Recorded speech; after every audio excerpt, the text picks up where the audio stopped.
কেমন আছো সবাই? আশা করি তোমরা নিশ্চয়ই খুব ভালো আছো আর ভালো তো থাকতেই হয়। সো তোমরা যদি আমার চ্যানেল নতুন হয়ে থাকো তাহলে অবশ্যই সাবস্ক্রাইব করে বেল আইকনটা প্রেস করে রাখবে যাতে আমার নতুন নতুন ভিডিও সবার আগে তোমার কাছে গিয়ে পৌঁছায়।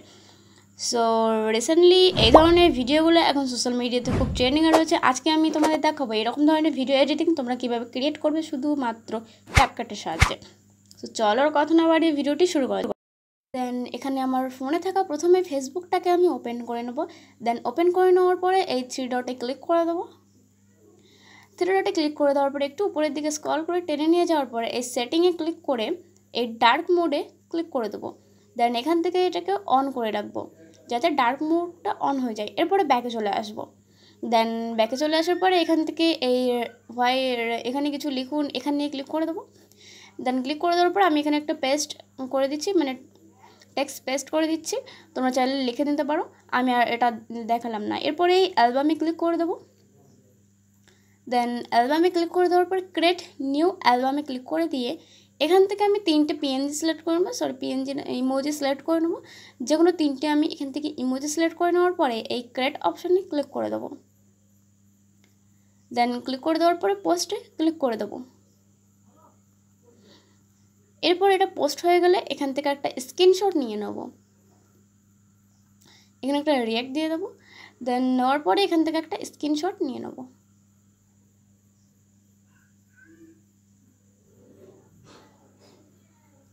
দেন একটা স্ক্রিনশট নেওয়ার পরে সোজা গ্যালারিতে চলে যাব। ফোনে থাকা গ্যালারিটা আমি ওপেন করে নেব। এখান থেকে গ্যালারিটা দেখতে পাচ্ছি, এখান থেকে গ্যালারিটা ওপেন করে নেওয়ার পরে সেই ফটোটা সিলেক্ট করে নেব যে ফটোটা আমি স্ক্রিনশট নিলাম। এরপরে এখান থেকে পেন্সিল আইকনে ক্লিক করে এটাকে আমি ক্রপ করে নেব। তোমরা চাইলে অন্য কোনো জায়গা থেকে ওই ফটোটাকে ক্রপ করে নিতে পারো, আমি গ্যালারি থেকে নিলাম। দেন ক্রপ করে নেওয়ার পরে সেভ অপশনে ক্লিক করে দেবো। ফটোটি সেভ হওয়ার পরে ক্যাপকাট অ্যাপটিকে ওপেন করে নেব। আমি ক্যাপকাট অ্যাপের লিঙ্ক দিয়ে দেবো ডিসক্রিপশনে, আমি সেখান থেকে তোমরা ডাউনলোড করে নেবে। দেন এরপরে এই নিউ প্রজেক্টে ক্লিক করে দেবো। গ্যালারি থেকে সেই ফটোটি সিলেক্ট করে নেব যে ফটোটি আমি এক্ষুনি এডিট করে সেভ করে নিয়েছি গ্যালারি থেকে, ফেসবুকের স্ক্রিনশট যেটা। এরপরে এই অ্যাড অপশনে ক্লিক করে দেবো। অ্যাড অপশনে ক্লিক করে দেওয়ার পরে এখান থেকে দেখতে পাচ্ছ ফটোটি কিন্তু ক্যাপকাটের ভিতরে চলে এসেছে। এরপরে এখান থেকে লাস্টে যে ওয়াটারমার্কটাকে দেখতে পাচ্ছ, ক্যাপকাটের ওয়াটারমার্কের উপরে ক্লিক করে দেওয়ার পরে এখান থেকে এই ডিলিট অপশন আছে, ডিলিট অপশনে ক্লিক করে দেবো। দেন ডিলিট অপশনে ক্লিক করে দেওয়ার পরে এই এখান থেকে ফটো লেয়ারে ক্লিক করে আমি টেনে নেবো যতদূর ভিডিও করব। আমি 15 সেকেন্ডের ভিডিও করব, তাই 15 সেকেন্ড পর্যন্ত এখান থেকে স্ক্রল করে টেনে নিয়ে নিয়েছি। এরপর আমি বাইরে ক্লিক করে এখান থেকে বেরিয়ে চলে আসব। এরপরে এই টুলসগুলো একটু বাঁদিকে সরিয়ে নিয়ে গিয়ে এই এফেক্ট অপশান দেখতে পাচ্ছ ওভারলের পাশে, এখানে ক্লিক করে দেবো। দেন এফেক্ট অপশানে ক্লিক করে দেওয়ার পরে ভিডিও এফেক্টে ক্লিক করে দেবো। দেন ভিডিও এফেক্টে ক্লিক করে দেওয়ার পরে একটু লোড হবে, যেহেতু আমি প্রথমেই খুলছি। তোমরা যদি প্রথমে না খুলে থাকো তাহলে একটু তাড়াতাড়ি হয়ে যাবে। সো এরপরে এই টুলসগুলো সরিয়ে নিয়ে যাব। এরপরে এখান থেকে এই ডিস্টোনিস এই অপশানে ক্লিক করব। এরপরে এই ডিস্টোরশন অপশানে ক্লিক করে দেবো। এই এফেক্টে ক্লিক করে দেওয়ার পরে এফেক্টগুলো শো করবে। এখান থেকে লাস্টের আগের যে এফেক্টটি শো করছে রিপ্লেস, এই রিপ্লেস এফেক্টটি আমি সিলেক্ট করে নেব। এই রিপ্লেস এফেক্টটির উপরে ক্লিক করে দেবো। দেন ক্লিক করে দেওয়ার পরে আরেকবার ক্লিক করে দেবো অ্যাডজাস্ট করার জন্য। এরপরে এর স্পিডটাকে 9-এর আশেপাশে রেখে দেবো। রাখার পরে টিকমার্কে আবার ক্লিক করে দেবো।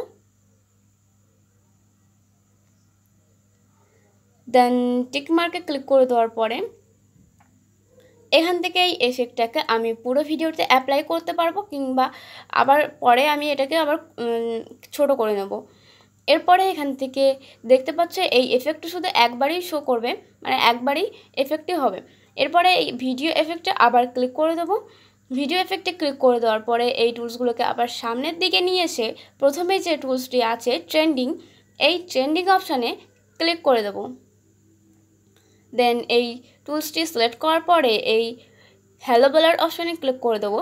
এই এফেক্টটি সিলেক্ট করে নেওয়ার পরে এখান থেকে টিক মার্কে ক্লিক করে দিয়ে এখান থেকে বেরিয়ে চলে আসব। দেন হয়ে গেলে এটাকে দেখো এই এফেক্টটি কেমনভাবে মানে ভিডিওর উপরে অ্যাপ্লাই হয়েছে, অনেকটা সুন্দর লাগছে, একদম পুরো প্রিভিউর মতো। সো এরপরে আমি ভিডিওটাকে দেখিয়ে দিচ্ছি মানে এফেক্টের উপরে যে রিপ্লেস এফেক্টটি আছে এটা কিন্তু মানে হ্যালো বলার এফেক্টের মধ্যেই কিন্তু এটা অ্যাপ্লাই হচ্ছে একবারই, সেই জন্য আমি রিপ্লেস মানে এটাকে ধরবো, রিপ্লেস এফেক্টটিকে ধরে আমি লাস্টে নিয়ে আসবো হ্যালো বলারের এফেক্টের লাস্টে।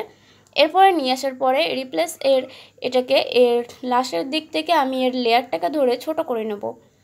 দেন ছোট করে নেওয়ার পরে এই রিপ্লেস এই এফেক্টের উপরে ক্লিক করে আমি এই কপি অপশানে ক্লিক করে দেবো। দেন কপি অপশানে ক্লিক করে দেওয়ার পরে এই নিচে যে ডুপ্লিকেট রিপ্লেস অপশানটি এসেছে, এই এফেক্টটি এসেছে, এর উপরে ক্লিক করে দিয়ে এটাকে আমি এর পাশে আবার গিয়ে অ্যাডজাস্ট করে বসিয়ে দেবো। এরপরে আমি আবার কপি করে এই এফেক্টটিকে আমি নিয়ে নেবো এর পাশে। আমার 15 সেকেন্ডের ভিডিও পর্যন্ত কিন্তু এই 3বার এফেক্টের কিন্তু মানে লোড হয়ে গেছে, মানে পুরো কমপ্লিট হয়ে গেছে। এরপরে দেখতে পাচ্ছ প্রথমে হ্যালো বলার এফেক্টে শো করছে, তারপরে রিপ্লেস এর এফেক্টটি আসবে, 3বার দিয়েছে সেই জন্য 3বারই কিন্তু এর এফেক্টটা শো করবে।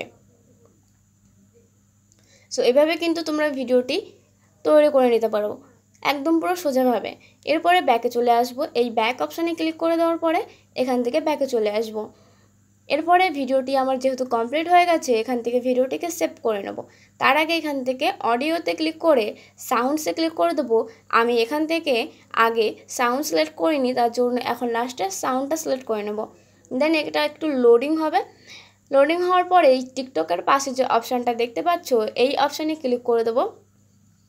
ক্লিক করে দেওয়ার পরে এই এক্সট্রেটের পাশে ফ্রম ডিভাইস নামে যে অপশানটা আছে এই ফ্রম ডিভাইস অপশানে ক্লিক করে দেব। তাছাড়া আপনি যদি গ্যালারি থেকে নিতে পারেন তাহলে গ্যালারি থেকে নেবেন। আমি এখান থেকে আমার সেভ করা ভিডিও থেকে একটি ভিডিও সিলেক্ট করে নেব। এখান থেকে আমি এই সংটি সিলেক্ট করে নেব। দেন সিলেক্ট করে নেওয়ার পরে আমার সংটি কিন্তু এখানে অ্যাড হয়ে যাবে। এরপরে আমার পুরো ভিডিওটি একদম পুরোপুরি কমপ্লিট হয়ে গেছে। এরপর এখান থেকে এই সেভ অপশনে ক্লিক করে দিয়ে এই ভিডিওটিকে আমি সেভ করে নেব। সো এভাবে কিন্তু তোমরা তোমাদের খুশি মতো নিজের ইচ্ছা মতো কিন্তু এরকম ধরনের ভিডিও এডিটিং তৈরি করতে পারবে শুধুমাত্র ক্যাপকাট দিয়ে। সো আজকের ভিডিওটা এই পর্যন্ত ছিল, আশা করি তোমাদের নিশ্চয়ই খুব ভালো লেগেছে। আর ভালো লাগলে অবশ্যই লাইক কমেন্ট শেয়ার করতে ভুলবেন না। সো পরের ভিডিওতে আবার দেখা হচ্ছে।